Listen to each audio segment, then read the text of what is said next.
সন্দেশখালীতে আরো এক মহিলার চাঞ্চল্যকর অভিযোগ। তিনি বলছেন যে সেই মহিলা ভুল বুঝিয়ে ধর্ষণের অভিযোগ করানো হয়েছে, শুধু তাই নয় সই পর্যন্ত করিয়ে দেওয়া হচ্ছে।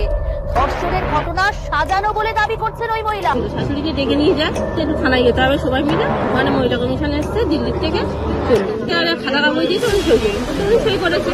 অভিযোগ ছিল আমাদের রান্নাঘরের এই অভিযোগ ছিল, কিন্তু পরে করে জানতে পারলাম যে উনি 4-5 জনের নামে কেস করেছে, যে আমাদের মধ্যরাতে এসে রেপ করতো বা আমাদের গালিগালাজ দিত, আমাদের রাত্রে পাঠিয়ে বসে তুলে নিয়ে যেত, এটা জানতে পারলাম। সেটা আমাদের মধ্যে কোনো কিছুই হয়নি বা আমাদের তো ঘটেইনি, সেটা মিথ্যে অভিযোগ করে এটা আমাদের সাজানো হয়েছে। মহিলা কমিশন ছিল, ওদের সঙ্গে আমরা গেছিলাম, ওরা দেখেছিল তাই গেছিলাম। তখন বলতে আর কোনো অভিযোগ নেই, আমি বলি না আমার কোনো অভিযোগ নেই।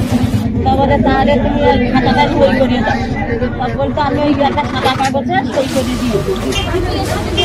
আমাদের পাড়ারই মেয়েরা ছেলেরা